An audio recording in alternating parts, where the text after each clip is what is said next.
He stood alone near Gate 37, unnoticed, quiet, and still.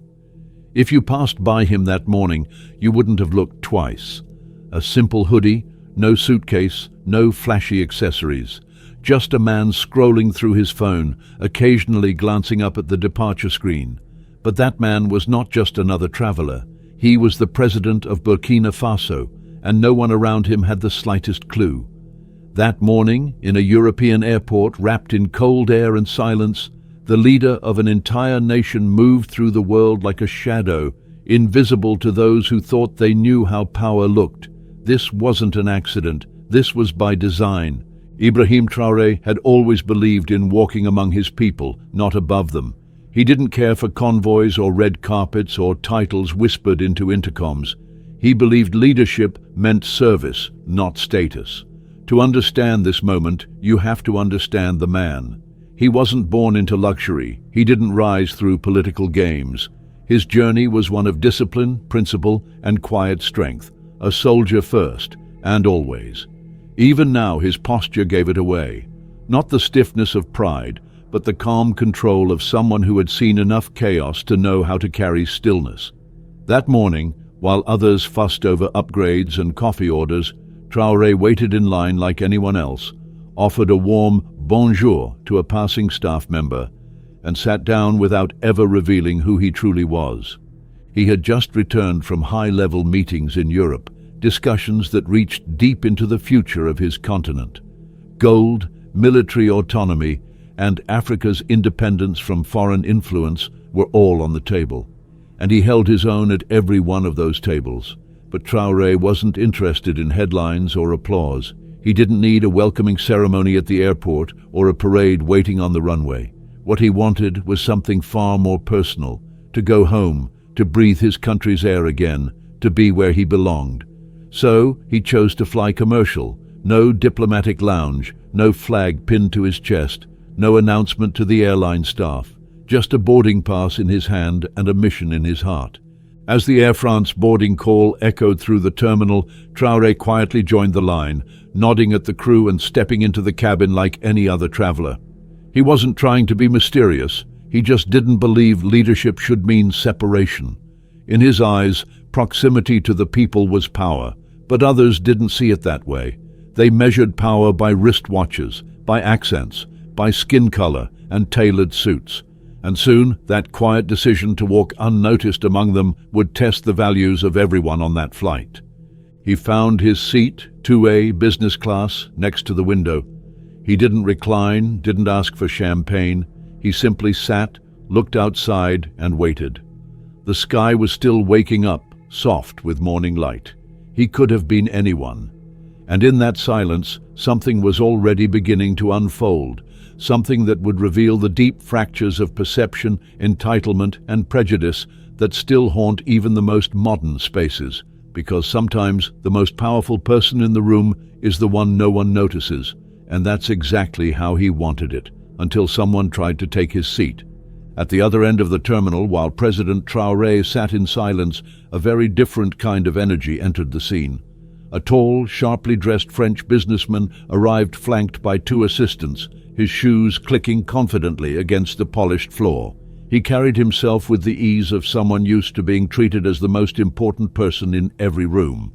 His tailored coat was draped over one arm, and he moved with the impatient swagger of entitlement. This man was a CEO, one of those corporate powerhouses involved in Africa's energy deals. The kind of person who signs contracts worth millions with the stroke of a pen, who dines with ministers, who believes he understands the continent better than the people who live there. He was heading to Burkina Faso too, though not with humility or quiet purpose. He was going there for business, control, profit, and he expected everything to go according to his standards. But at the gate, his smooth routine hit its first bump. The airline attendant, polite but firm, informed him that business class was fully booked. There were no more seats available, not even for him, not even with all his connections and clout.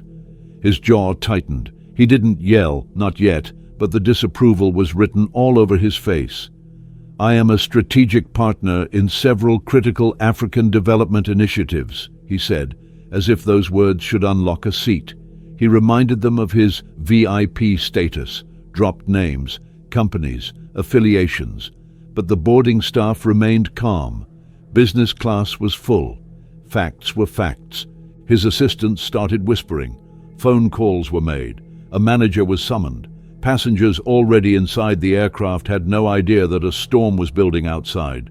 The CEO stood tall and agitated, fuming that someone like him, someone who saw himself as part of Africa's future, or rather its owner, was being told no. That word wasn't in his vocabulary, and certainly not in Africa. For him, Africa was a boardroom, not a country, and boardrooms bend to men like him. Behind the scenes, pressure mounted. Airline staff were now scrambling, trying to figure out who they could move to satisfy this man. That's when Claire entered the picture. An experienced senior flight attendant, she had dealt with difficult passengers before. She wore the look of a professional ready to handle problems swiftly and quietly. Her uniform crisp, her walk precise, her expression neutral. She was briefed by the gate manager, then boarded the aircraft with one clear mission: make room for the CEO no matter what. Inside the cabin, business class passengers were already settled. Some had reclined their seats, others were sipping coffee, flipping through newspapers, or scrolling through their phones. Claire's eyes scanned the rows like a scanner looking for flaws. And then she paused at 2A. Her gaze lingered. A dark-skinned man in a hoodie, alone. No signs of status, no fancy watch, no designer bag, no indication that he belonged in a premium seat. He looked to her like an error. She leaned toward a younger attendant and whispered, "Probably a mix-up." The other nodded. She walked over to the man, her smile forced but polished. "Bonjour, monsieur," she said, polite but distant. "May I see your boarding pass?" He looked up, nodded silently, and handed it to her. She studied it carefully. Seat 2A, it matched, perfectly valid, but her instincts didn't accept it. In her mind, something was off. This man didn't match the picture of what business class should look like. Not to her. And she had a VIP waiting, someone she knew would bring consequences if left standing.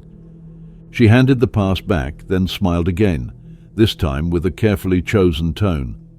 "Monsieur, I'm very sorry, but we may need to relocate you to another seat due to a last-minute operational need. Would you be open to moving to economy class? We will, of course, compensate you." It was soft, polished, but the insult was sharp and deliberate. She had chosen him. Out of all the passengers, it was him she approached first, not because of ticket issues, not because of seating errors, but because of something far more dangerous: assumption. Traore looked up again, his face unreadable.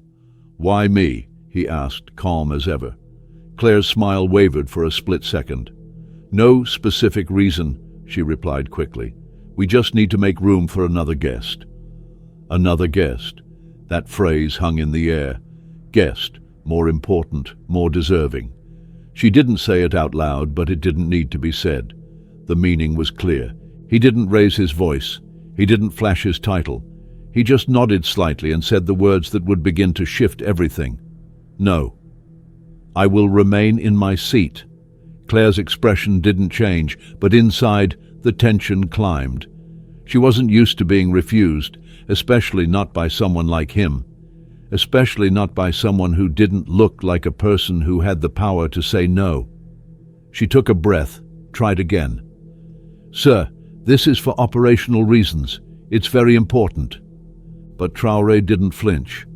"If it is operational," he said, voice steady, "why ask me and not anyone else?" She didn't have an answer, not a real one, not one that wouldn't reveal the bias behind her choice. And now something had shifted in the air. A few nearby passengers started paying attention.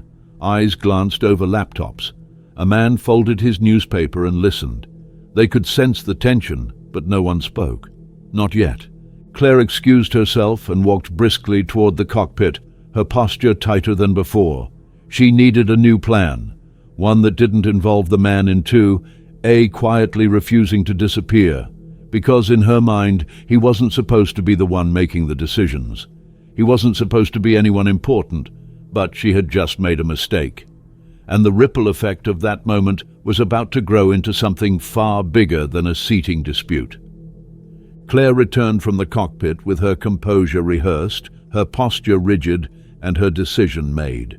But something had changed in her. She had been met with a kind of resistance she didn't expect, a quiet refusal that rattled her more than an argument ever could.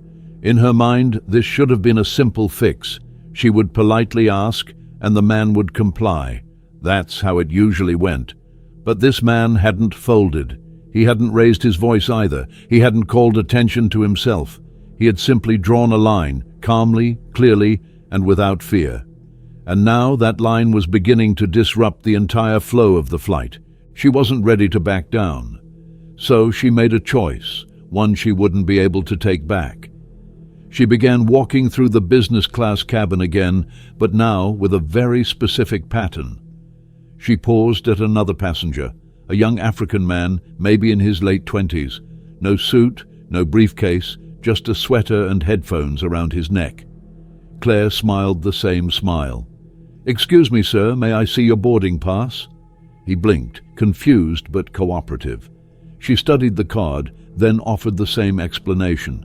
"Would you mind moving to economy? We need to make room for another guest." He frowned. "Why me?"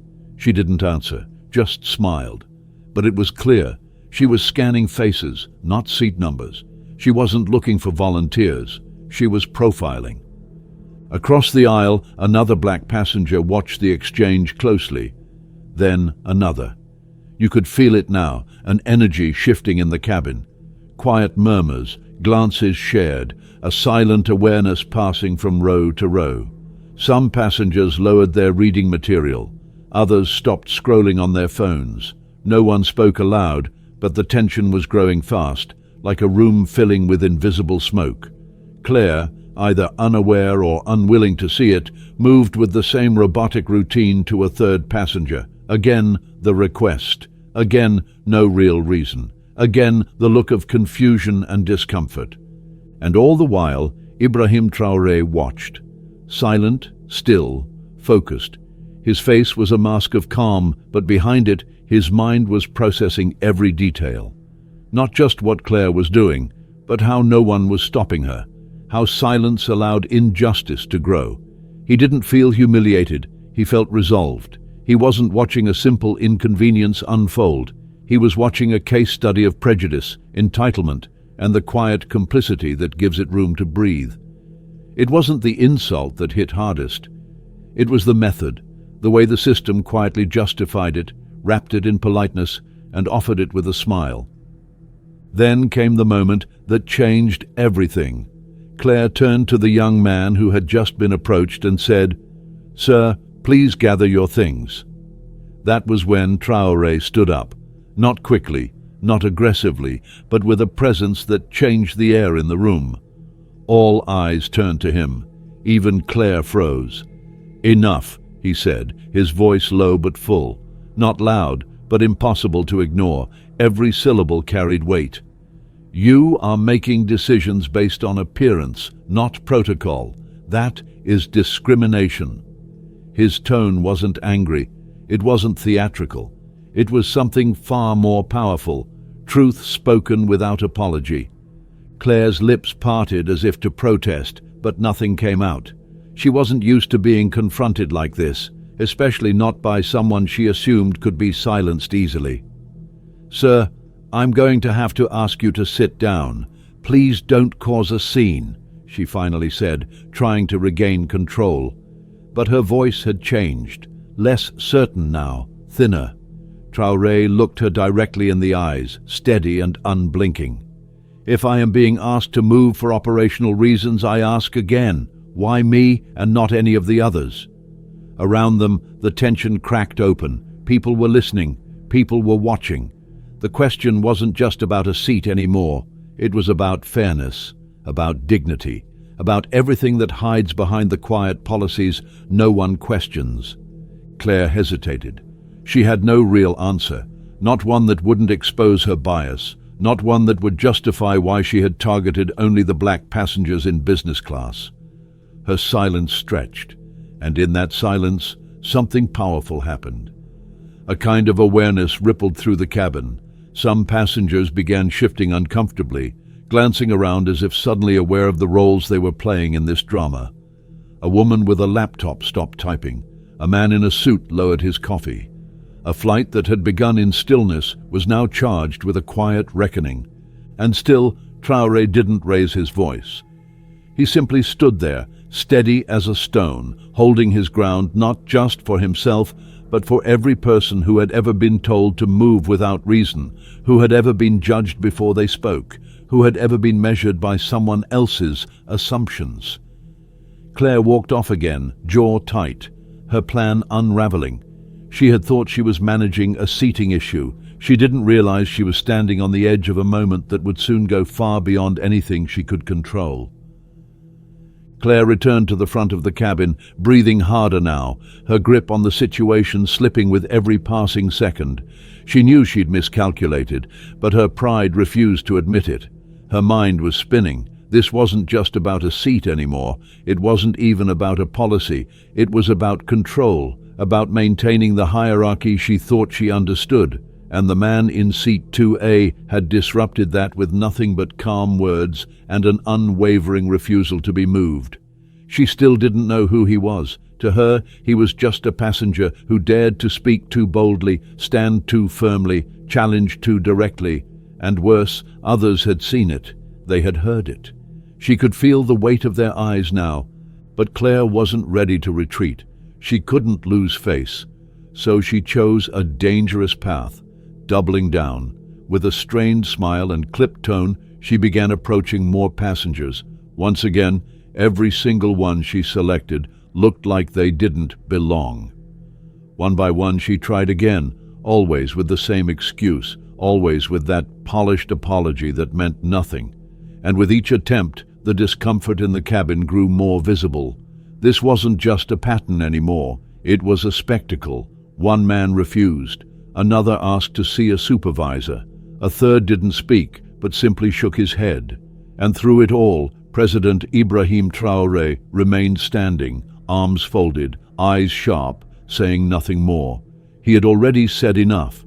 Now he was watching how far they would go. Claire, realizing her efforts were falling flat, finally returned to the front and requested a direct call to the gate. She needed help. She needed someone in authority to back her up, to validate the choices she'd made. But while she scrambled, events outside the aircraft were already shifting. Meanwhile, back in the terminal, the CEO was still waiting, annoyed, pacing like a general left without an army. His phone buzzed constantly. Messages from colleagues, reminders of meetings waiting in Ouagadougou, and now texts from the airline saying they were resolving the situation. His face was tight with irritation. This was beneath him, he thought. Unacceptable. A man of his influence should never be delayed because of seating issues, especially not when he was going to Africa, a place he believed he was helping, shaping, even saving. To him, his presence wasn't just expected. It was essential. When the gate agent finally gave him the green light, he boarded with his usual confidence. He entered the aircraft like a man returning to a familiar throne. Claire met him near the door with a warm smile, almost relief in her eyes. "We're finalizing the arrangements now," she said softly. "We've made space." He didn't ask how. He didn't care. All that mattered was that the system had bent to accommodate him, as expected. As he moved down the aisle toward business class, passengers glanced up, then back down. They didn't know who he was, but they could feel it, his air, his presence, the way Claire hovered around him. He passed by seat 2A without a glance. Traore didn't look up either. Their worlds were too far apart to meet in that moment. The CEO slid into his seat, stretched out with practiced ease, and accepted a glass of champagne offered with a smile that had been missing all flight. Claire fluffed his pillow, adjusted his seat, asked about his comfort. Her entire demeanor had shifted. Gone was the strained smile. Now she was glowing with hospitality. But the contrast was sharp, painfully sharp. A few rows away sat the man she had tried to push aside, a man who had asked for nothing but fairness, a man who, unknown to her, held more power than anyone else on that plane. She avoided looking his way now, almost instinctively. Something about his presence unsettled her, not because he was rude, not because he had caused a scene, but because he hadn't, because he had exposed everything simply by refusing to shrink. And while the cabin settled, while the plane began taxiing toward the runway, the storm inside hadn't passed. It was only getting started. Outside the windows, the lights of the airport blurred as the engines roared to life. The flight lifted off into the early morning sky, headed for Burkina Faso. But it wasn't just carrying passengers. It was carrying an invisible weight, a moment, a memory, a mistake that would not be forgotten. No one on board knew what was waiting on the ground. No one could see the black SUVs forming a line on the tarmac in Ouagadougou. No one heard the boots of soldiers hitting pavement, the crisp orders being given, the preparation of a presidential reception. Not for the CEO, not for Claire, but for the quiet man in 2A, the one they had all overlooked, the one who hadn't demanded respect, but who had always deserved it. The descent into Ouagadougou began quietly. Passengers stirred from light sleep, the soft chime of the captain's announcement breaking the hush that had settled over the cabin. Seat backs were raised, window shades lifted, tray tables returned to upright positions. From above, the view was stunning. The red earth of Burkina Faso bathed in golden morning sun, winding roads threading through sparse city blocks, and the occasional glint of metal from rooftops reflecting the light. The aircraft's final approach seemed routine, but inside that cabin, the mood was anything but normal. Claire moved through the aisle with her checklist, flashing polite smiles, speaking softly, avoiding any glance toward seat 2A. She hadn't looked in that direction since the confrontation. She couldn't. Something about the way that man had looked at her, calm, unwavering, deeply present, had shaken her more than she wanted to admit. She poured another glass of champagne for the CEO, who had spent the flight stretched out, flipping through documents and fielding calls as if he were at his private office in the sky. He joked with Claire about the heat they'd face on the tarmac, the meetings ahead, the deals to close. She laughed along, relieved to focus on something familiar. But her laughter rang hollow, like a bell struck in an empty church. Outside the windows, things began to change. Passengers started to notice movement on the ground. Rows of black vehicles, military personnel standing shoulder to shoulder, unmoving. It didn't look like the typical airport welcome. There were too many guards, too many armed officers in crisp black uniforms. One man peered out the window and muttered, "Are we landing in a war zone?" Another, more informed, shook his head. "That's protocol. Must be a state-level arrival. Somebody important is on this flight." The CEO sat straighter, smoothing his shirt, brushing a speck of lint from his sleeve. A smug smile played on his lips. "Must be for me," he whispered to Claire. She nodded automatically, already thinking about how she'd escort him down the steps first, ahead of the other passengers, maybe even be photographed at his side. Everything was moving in slow motion now. The tires hit the runway, the brakes engaged. The plane slowed, rolled, and finally came to a stop on the tarmac. Then something shifted. Even before the door opened, the air inside changed. Heavy, expectant, electric. Footsteps sounded on the jet bridge. Not airline staff, not luggage crew. Boots, military boots. The sound was sharp, deliberate, final.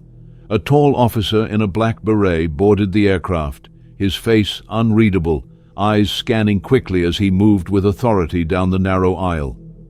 Passengers leaned out to see. Some instinctively sat straighter, unsure of what they were witnessing. Claire stepped forward, ready to speak, but the officer passed her without a glance. He moved past the CEO, past the rows of startled faces, until he stopped at seat 2A. There was a moment, a long suspended silence. Then, with a precise motion, the officer raised his hand in a firm salute. "Monsieur le Président," he said, voice clear and resonant, "bienvenue chez vous." "Welcome home, Mr. President." The silence in the cabin became total. You could feel it pressing against your skin. No one moved. No one spoke. Even the engines seemed quieter.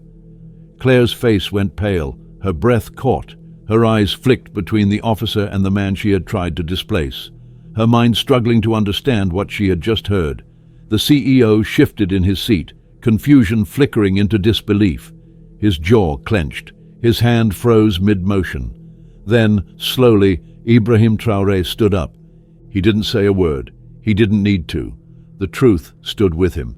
Dignity wrapped in simplicity. Strength that didn't boast. Authority that didn't beg to be recognized. As he turned to step into the aisle, the CEO instinctively took a step back, like a man realizing he had wandered into sacred ground.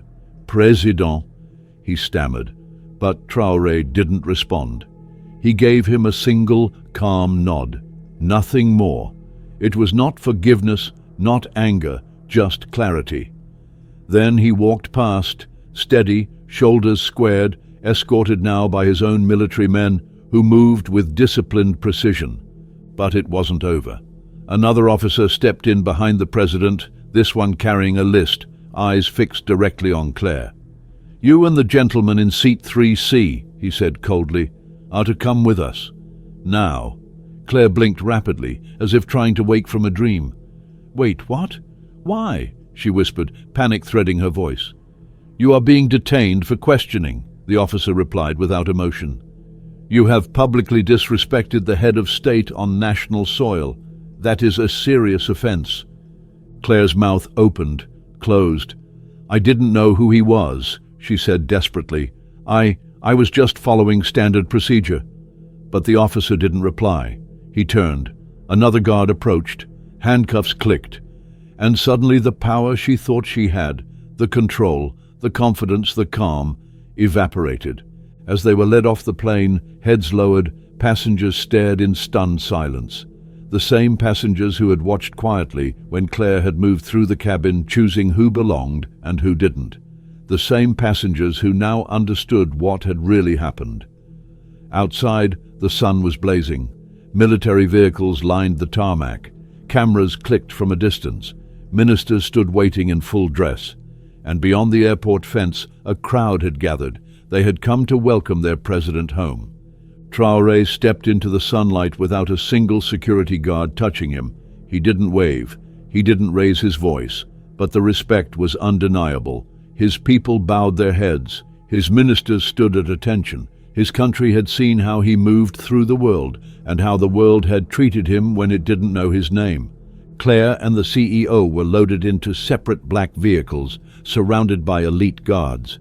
No one said a word to them, not even their captors. And that silence said more than any accusation ever could. It was the sound of power reclaimed, of pride defended, of dignity restored. Inside the terminal, Ibrahim Traore gave a brief address.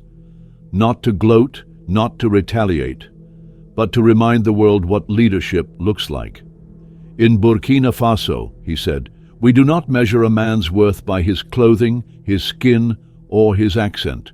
We measure it by his character, his service, and his respect for others. This is the new Africa, and we will not return to the old ways." The video went viral. Within hours, footage of the officer saluting him circulated across every platform. News anchors broke the story with wide eyes. Hashtags exploded. Respect Africa trended globally. Across the continent, young Africans saw something they rarely saw in international headlines.